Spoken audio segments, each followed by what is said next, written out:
वसंत पंचमी का पावन दिवस है। कई लोग पीले पीले वस्त्र पहन करके बैठे हैं। आप सब लोगों को पावन वसंत पंचमी के उत्सव की बधाई हो। वसंत पंचमी इतना पावन त्योहार है। आज रक्षाबंधन पर एक ही त्योहार होता है रक्षाबंधन का, दीपावली पर एक ही त्योहार होता है, दो त्योहार होते हैं, एक तो लक्ष्मी पूजन होता है, दूसरा राम जी के आगमन की खुशी होती है। होली पर भी एक ही त्योहार होता है, लेकिन एकमात्र वसंत पंचमी ऐसा है जिसमें अनगिनत त्योहार हैं एक ही दिन में। सबसे पहला, आज पूरे ब्रह्मांड के शब्द का प्रादुर्भाव हुआ आज ही के दिन। ब्रह्मा जी ने पूरा ब्रह्मांड बनाया, पृथ्वी बनाई, तीनों लोक बनाए, सब कुछ बना दिया, लेकिन ये सारा ब्रह्मांड निर्जीव जैसा था। और व्यक्ति निर्जीव कब होता है? जब उसकी वाणी ना निकलती हो। बहुत ध्यान से सुनिएगा सब लोग, सबको आवाज आ रही है? ब्रह्मा जी ने ब्रह्मांड का निर्माण कर दिया, लेकिन ब्रह्मांड स्वर विहीन है, शब्द विहीन है। तो ब्रह्मा जी बोले, ठाकुर जी मैंने ब्रह्मांड तो बना दिया, लेकिन स्वर और शब्द के विहीन इस ब्रह्मांड को देख करके मन नहीं लग रहा है। मतलब हवा तो चल रही है, सब लोग इधर देखो, यहां देखो, अभी तो चलेगा, अभी यहां देखो आप लोग, मतलब हवा तो चल रही है पर पत्तों से कोई स्वर नहीं आ रहा है। नदी तो झरझर करके बह रही है पर म्यूट है, बिल्कुल आवाज नहीं है। पक्षी उड़ रहे हैं, चिल्ला रहे हैं, मुख खोल रहे हैं, पर स्वर नहीं निकल रहा है। तब ब्रह्मांड जी सुनसान ब्रह्मांड को देख करके पूरी नगरी इतनी सुंदर बनाई। अब आप खुद सोचो, कहीं झरने के पास जाओ और वो झरने से खूब सुंदर जल गिरता हो, लेकिन साइलेंट हो, आवाज ना आती हो, उस झरने का आधा सुख तो वहीं खत्म हो जाता है। देख करके कितना सुख ले पाओगे? प्रकृति बहुत सुंदर है, लेकिन इस प्रकृति के पास अगर स्वर ना हो, शब्द ना हो, तो ये प्रकृति अशोभनीय हो जाएगी। इसलिए ब्रह्मा जी ने प्रार्थना की, और तब वेदवाणी स्वरूपा परांबा जगदंबा श्री सरस्वती जी प्रकट हुई और उन्होंने पूरे ब्रह्मांड को स्वर युक्त किया, शब्द युक्त किया आज ही के दिन। तो आज शब्द प्रकट हुए, स्वर प्रकट हुए, सारे गामा पधा नी, नहीं यही है 7 स्वर, सारे गामा पधा नी, नहीं सा 8वां है, वो सा जो है वो पहला ही है, ये 7 स्वर ही होते हैं, सारे गामा पधा नी, बस वो जो सा है वो ऊपर का सा, वहां से फिर सारे गामा पधा नी शुरू हो जाता है। तो सा 2 बार हम बोलते हैं, पर स्वर 7 नी तक ही है। ये भी आज ही के दिन प्रकट हुए। मतलब आज कितना सुंदर दिन है। आज का दिन नहीं आया होता अगर हमारे जीवन में कभी, तो कभी संगीत नहीं होता, कभी स्वर नहीं होता, कभी कथा नहीं होती, ये पूरा ब्रह्मांड कितना नीरस होता यदि आज का दिन ना होता। तो आज के दिन ने पूरे ब्रह्मांड को रसयुक्त किया, स्वर युक्त किया, शब्द युक्त किया, इसलिए आज का दिन वसंत पंचमी। दूसरी बात, आज के दिन सरस्वती जी का प्रादुर्भाव भी है, और एक प्रकार से सरस्वती जी आज के दिन छुट्टी लेती हैं। सरस्वती जी कहती हैं पूरा ब्रह्मांड मेरे कारण चल रहा है, 24 घंटा और 365 दिन हम काम पे लगी रहती हैं। तो आज के दिन ग्रंथों का, वाद्यों का, संगीत के सुंदर सुंदर यंत्रों का और सरस्वती जी का पूजन करके उनको विश्राम दिलाया जाता है। घर जाइएगा लौट करके यहां से, और जो भी सदग्रंथ आपके घर पर हों उनको आज बढ़िया पूजन करके, पुष्प अर्पित करके, सुंदर एक वस्त्र से ढक करके उनको शयन कराइएगा। पंचमी, षष्ठी और सप्तमी 3 दिन तक सरस्वती जी शयन करती हैं। इसलिए हमारे यहाँ आप लोगों ने शायद बचपन में अनुभव किया हो, वसंत पंचमी वाले दिन पढ़ने नहीं देते थे, आज पढ़ो नहीं। कई बार मन में आता था कि भाई आज क्यों ना पढ़ें। आज के दिन इसलिए नहीं पढ़ते क्योंकि सरस्वती जी शयन में, वैसे आज ही के दिन 3 दिन, आज कल और परसों 3 दिन सरस्वती जी शयन में रहती हैं। अब इसमें एक बात है, पुराना विषय आप पढ़ सकते हो, नया नहीं पढ़ना चाहिए, कुछ नवीन। उसमें कारण क्या है? नया पढ़ लोगे दिक्कत नहीं है, पर एक प्रकार से आप बिना सरस्वती जी की जागृत अवस्था में कुछ ग्रहण करना चाहोगे तो लाभकारी नहीं होगा। इसलिए हमारे आचार्यों ने इन 3 दिवस को मौखिक अध्ययन में विभाजित किया। बोलो, वाणी से अध्ययन कर लो, पर नया विषय मत पढ़ो। इसलिए सरस्वती जी विश्राम में चली जाती हैं। वसंत पंचमी वाला दिन जब हम लोग स्कूल में होते तो बहुत अच्छा लगता था हमको। अपने स्कूल बैग में से सारी किताबें निकाल करके उन पर मालाएं चढ़ा देते थे।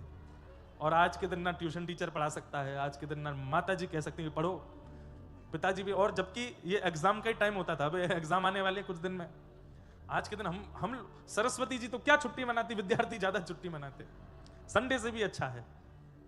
सरस्वती जी विश्राम में रहती, इसलिए ये 3 दिन तक सरस्वती जी का विश्राम उत्सव मनाया जाता है कि वो विश्राम में।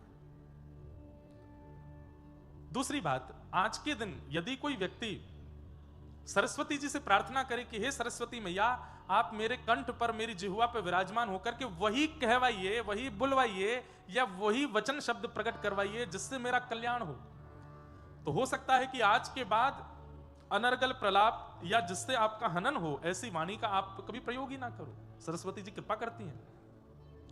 तो ऐसा मधुर दिवस है। 2 कारण सुन लिए। तीसरा कारण, वसंत पंचमी के दिन, आज ही के दिन महाप्रभु जगन्नाथ जी के रथ का निर्माण होना प्रारंभ हो जाता है। आज प्रथम पूजन होता है उन लकड़ियों का जिनसे श्री जगन्नाथ महाप्रभु जी का रथ बनने वाला है। और 3 प्रमुख लकड़ियों को जगन्नाथ मंदिर के सम्मुख रख के श्री बलभद्र जी, सुभद्रा जी और श्री जगन्नाथ जी का जो रथ निर्माण होना है, वो आज उसका पूजन हो जाता है और आज ही से शुभ कार्य होने प्रारंभ हो जाते हैं। जगन्नाथ जी के मधुर उत्सव मनाए जाते हैं आज ही के दिन से। आज ही के दिन हमारे वृंदावन का प्रकाश हुआ। क्या हुआ? प्रकाश। वृंदावन का प्रादुर्भाव नहीं हुआ आज के दिन वृंदावन का प्रकाश हुआ। मतलब वृंदावन क्या है ये लोगों को पता चलना प्रारंभ हुआ आज ही के दिन। क्यों? क्योंकि आज ही के दिन हमारे वृंदावन के सप्त नदियों के प्रथम ठाकुर श्री राधा गोविंद देव प्रभु प्रकट हुए। श्री राधा गोविंद देव की। यहाँ पीछे 1 2 3 4 5 6 7 सप्त नदी बनाए तो हैं, तो बिहारी जी 2 बार आ गए हैं, बीच में भी वहां पे भी राधा रमण जी नहीं आए हैं, तो संभवतः यहाँ राधा रमण जी आएंगे बीच में। तो इनमें गोविंद देव जी कहाँ हैं? सब एक जैसे ही हैं। ये वाले जो हैं ये गोविंद देव जी हैं। और गोविंद देव जी का गौड़िया वैष्णव तिलक होता है यहाँ पे, तो हमको पता चल जाती। गोविंद देव जी, गोपीनाथ जी और मदन मोहन जी और श्री राधा रमण जी, ये 4 गौड़िया वैष्णव तिलक में हैं। तो गोविंद देव जी का आज के दिन प्रादुर्भाव हुआ। इसी बंगाल की भूमि का कितना बड़ा योगदान है। अब देखो, वैसे तो अनेक आचार्यों ने वृंदावन की महिमा बढ़ाने में अपना अपना योगदान प्रदान किया। श्री हितरवंश महाप्रभु ने भी किया, श्री स्वामी श्री हरदास जी महाराज ने भी किया, चेतन महाप्रभु ने तो जाके वृंदावन की खोज की ही है। लेकिन वृंदावन प्रकाशित हुआ श्री गोविंद देव जी के आने से। बहुत ध्यान से सुनिएगा सब लोग। हमारे वृंदावन के सप्त नदियों में सबसे पहले ठाकुर यदि वृंदावन में प्रकट हुए तो वो गोविंद देव प्रकट हुए।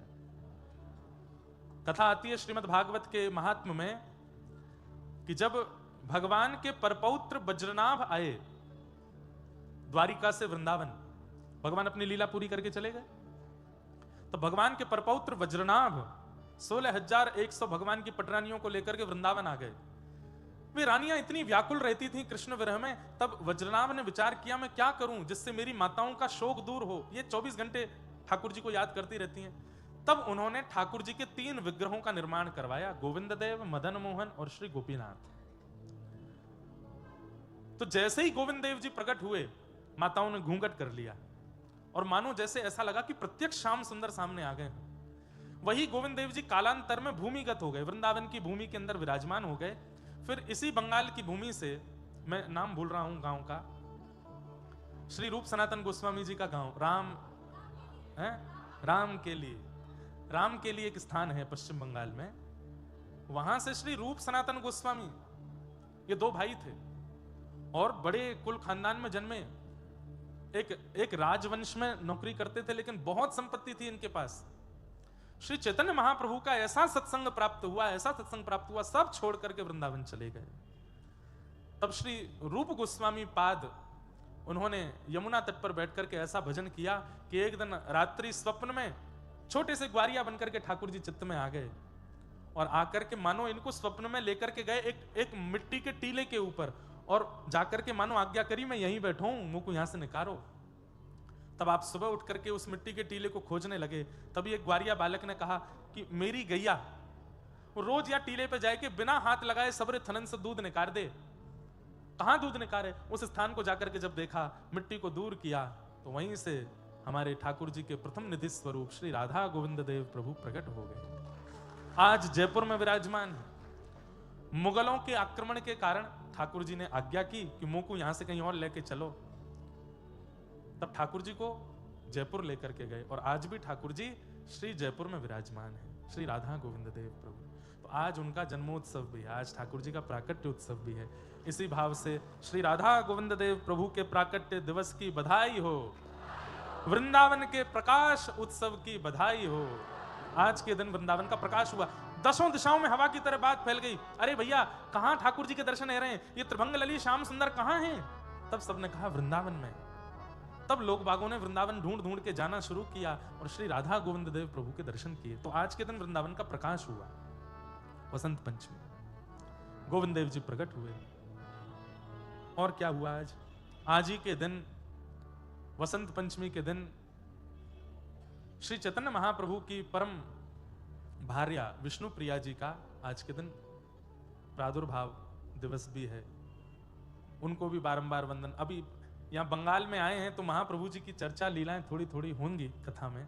और बंगाल के जितने वैष्णवों ने वृंदावन का प्रकाश किया, वृंदावन में भजन का अद्भुत रंग जमाया, उन सबको भी हम लोग स्मरण करेंगे।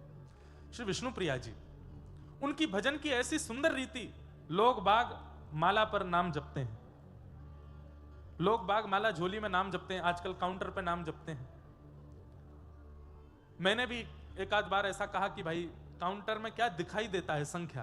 और संख्या दिखने से कभी कभी अभिमान हो जाता है कि हमने इतना नाम कर लिया। इसलिए काउंटर यूज करो, पर उस पर जो संख्या दिखने वाली जगह वहां पे कुछ ऐसा व्हाइटनर जैसा कुछ लगाओ कि संख्या आपको दिखाई ना दे। व्यक्ति का बड़ा विचित्र स्वभाव है, पाप की गिनती नहीं करता, भजन की गिनती करता है। प्रेम की गिनती नहीं करता, प्रेम की गिनती करता है और पाप की गिनती नहीं करता।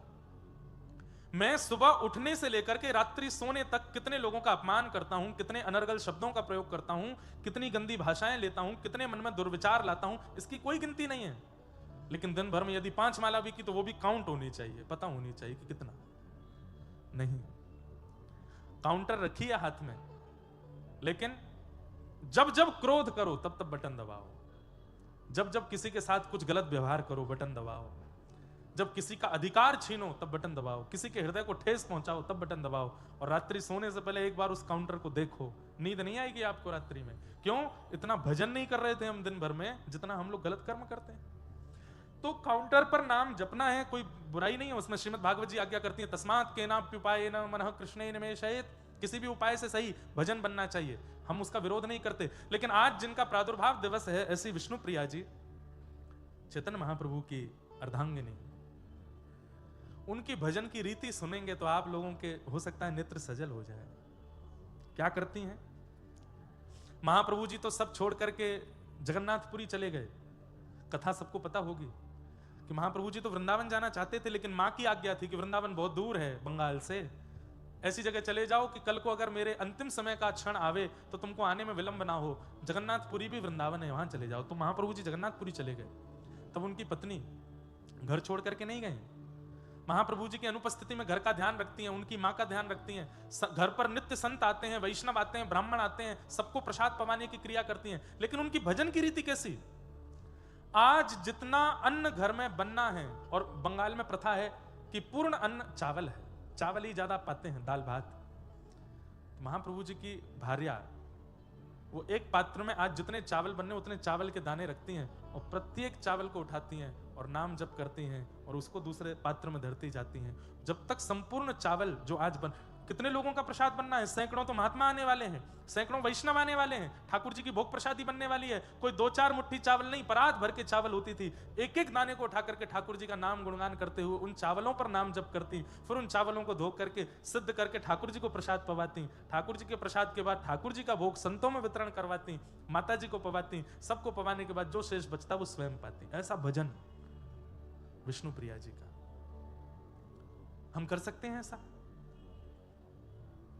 यहां 16 माला हमारी रोज हो जाती है तो हम लोग इंसान को इंसान नहीं समझते, वो असुर बन जाता है हमारे लिए। हम सबसे श्रेष्ठ हैं क्योंकि 16 माला हमारी रोज हो रही हैं। और यहां असंख्य अन्न के दाने, भात के दाने, चावल के दानों पर नाम जप करके पूरे विश्व को पवाने वाली ऐसी विष्णु प्रिया जी इसी बंगाल की भूमि पर आज के दिन प्रकट हुई। वसंत पंचमी, कम से कम जितनी रोटी हम पाते हैं, उत्तर भारत के लोगों के लिए तो थोड़ा इजी हो जाएगा क्योंकि वहां रोटी पाते हैं, जितनी रोटी पाते हैं प्रत्येक रोटी पर कम से कम आपको 10 माला तो करनी चाहिए ठाकुर जी के नाम की। काउंटिंग करो सुबह से शाम तक, सुबह नाश्ता से लेकर रात्रि तक कितना पाते हैं आप लोग, और उतने का आंकड़ा लगा करके उतना भजन तो बनना ही चाहिए, तो ही वो अन्न आपकी बुद्धि सुधारेगा, मन सुधारेगा, नहीं तो विकृत करने में कोई कसर नहीं छोड़ेगा। बंगाल के लोगों के लिए कठिन इसलिए हो जाएगा, उनको तो एक एक दाना गिनना पड़ेगा, यहाँ तो भात खाते हैं और उतना ही भात खाओ जितना भजन बने आपसे। लेकिन उसमें ऐसा कर सकते हो आप कि भात दाल के साथ मिला लो तो छोटे छोटे लड्डू बन जाएंगे, कम से कम उनके अब ज्यादा पाते हैं तो 108 लड्डू बनाओ, प्रत्येक लड्डू को पाते समय ठाकुर जी का स्मरण करो। वो अन्न मन को विकृत नहीं, ये जैसा होवे अन्न वैसा होवे मन, वो वाली बात जो है, जब अन्न ही साक्षात जगन्नाथ हो गए हैं, जब अन्न ही साक्षात महाप्रभु जी का अरे वो अन्न नहीं रहेगा, वो प्रसाद नहीं रहेगा, वो महाप्रसाद हो जाएगा, और महाप्रसादे गोविंदे, महाप्रसाद गोविंद का स्वरूप हो जाता है। वो बुद्धि विकृत नहीं करता, बुद्धि को श्रेष्ठ बनाता है। तो आज विष्णु प्रिया माता जी का भी प्रादुर्भाव दिवस, और आज वसंत पंचमी के दिन उत्सव तो बहुत सारे हैं, लेकिन आज ही के दिन हमारे ब्रज मंडल में होली शुरू हो जाती है। बोलो होली के रसिया की। आज के दिन ठाकुर जी की होली शुरू होती है। एक रसिया गा देते हैं, और आज एक रसिया गा करके कथा को प्रारंभ करते हैं। ये पहली कथा ही होगी जहां रसिया से कथा शुरू हो रही है। रसिया हमारे ब्रज में गायो करें।